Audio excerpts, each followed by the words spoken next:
welcome to another episode of the It's Just Different podcast. And before I get started, make sure you subscribe to the channel, hit that notification bell. And today, well, right now at least, after watching Sunday Night Football last night, dealing with the loss of my Miami Heat losing in the finals, having to watch the Minnesota Vikings squander a lead against the Seattle Seahawks at the end of the game was total Minnesota Vikings like, if you know what I mean.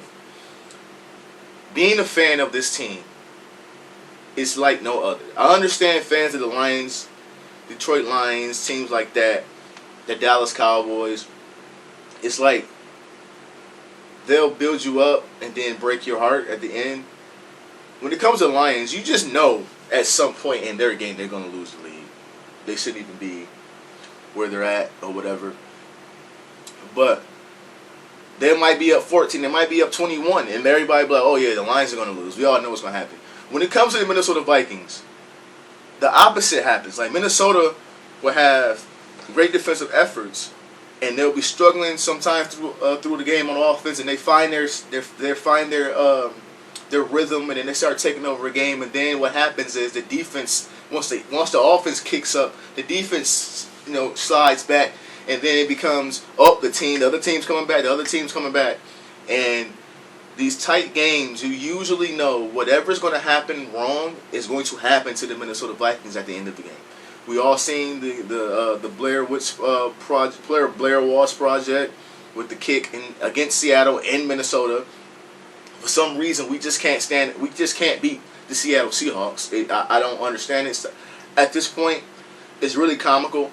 And you can just hear the way I'm talking right now. I'm really pissed off right now. But let's talk about the game. Let's go into the game.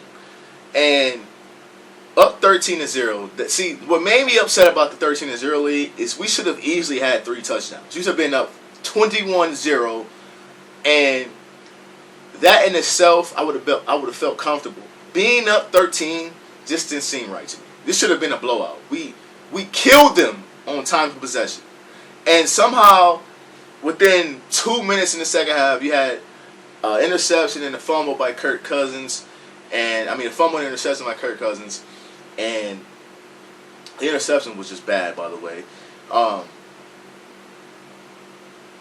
He didn't play bad, though. That's the thing about it. But, again, whenever something is needed for another team to come back, if something's bad is needed for another team to come back, the Minnesota Vikings will give it to you. That's just what this organization has been. That's what it has been under Mike Zimmer. Whatever can go wrong will go wrong. And I remember after they scored 21 straight points, and that the very next drive, the Vikings drive down and score a touchdown. And I remember sitting there watching and saying, to make it 21-19. I remember sitting there watching and saying, like, what the hell happened? Why did we get down the field so fast and so urgent, but the last 2 drives before that we were struggling? I don't get it. I don't understand why this continuously happens. And then we get to the fourth quarter.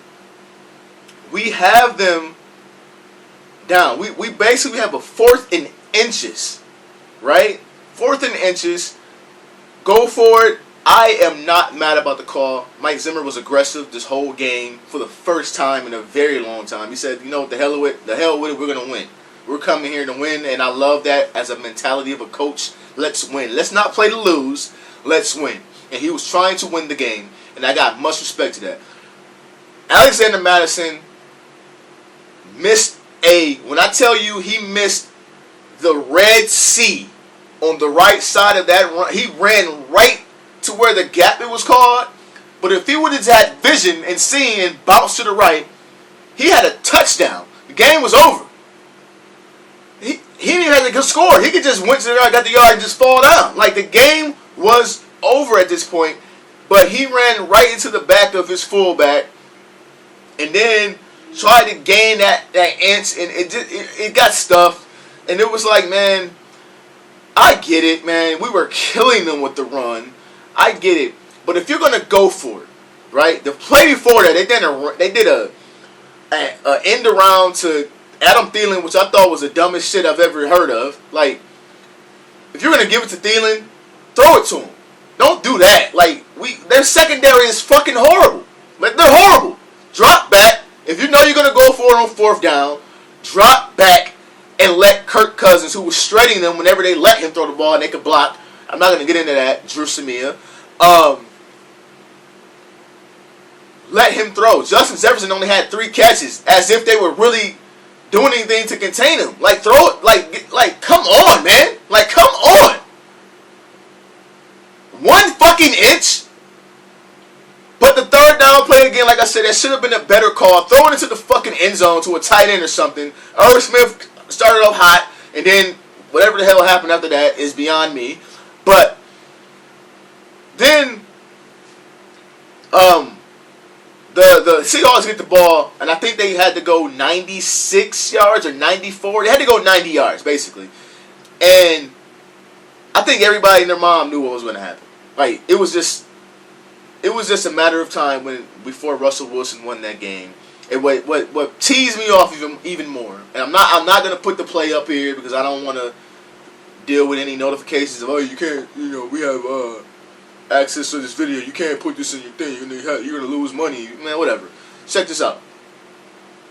There was a play, 4th and 10. We had them dead to rights. Russell Wilson is under center. Harrison Smith goes to the line as if he's going to blitz. But we've all seen this story before. He didn't blitz. At the snap of the ball, he goes right back into the secondary, and Russell Wilson throws a deep pass down the field. It's a street route to DK Metcalf, and our rookie cornerback Cam Dantzler loses track of the ball. I don't know why he keeps losing track of balls that's in the air. Like, I don't know. Like, he didn't show this. In training camp, he was good at tracking the ball. I don't understand why he's losing the ball in the lights or something. I don't get it. But you could tell the way the play was. You could tell what the defensive scheme was he was running. That Harrison Smith was supposed to be back there, and if he was back there playing for the deep route, there would have been an interception. Instead, you got Cam Dantzler, rookie, looking for the football, and at the same time realizing that I should have some help somewhere, but Harrison Smith is late, and it's a first down, and then they finally get down there and they score on 4th and fucking goal. I don't know what Anthony Harris was doing, but my God, man. I mean, it was good coverage, but oh my God. They were literally trying to feed Metcalf the ball, and we just did that. And on the biggest plays, you go to your best players.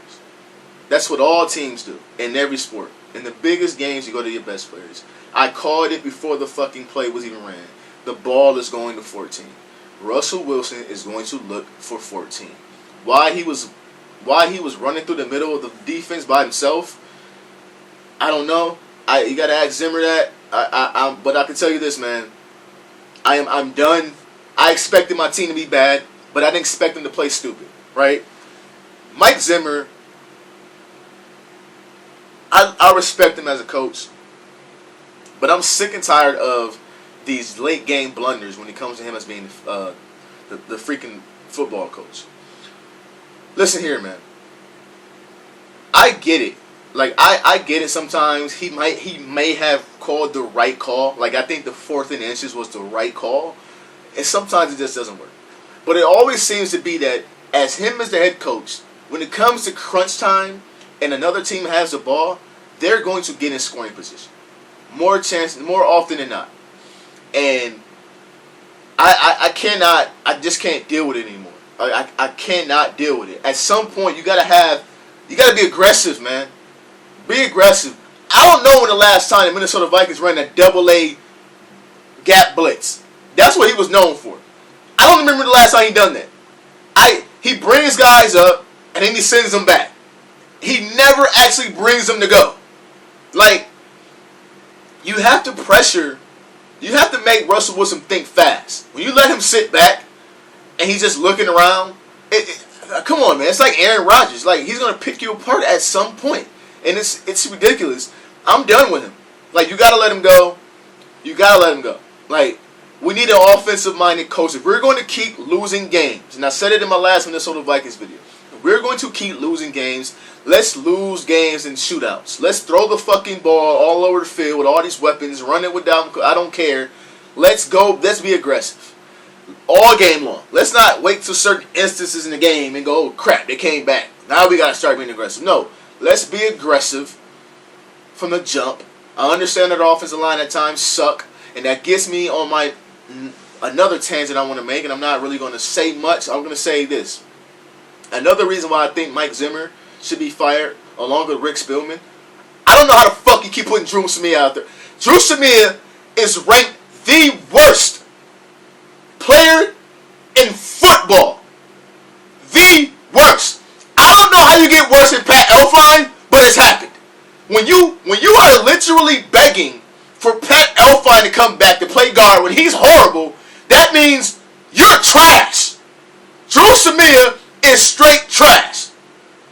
Straight trash. He should not be starting in any more games. He's not an NFL. He is not an NFL player, and I don't know how the Minnesota Vikings keep trotting him out out there as if he's any good. He's horrible. He's so bad that Chris Collinsworth during the game had to point out a play where he actually just did his job because he was talking about him so bad all game.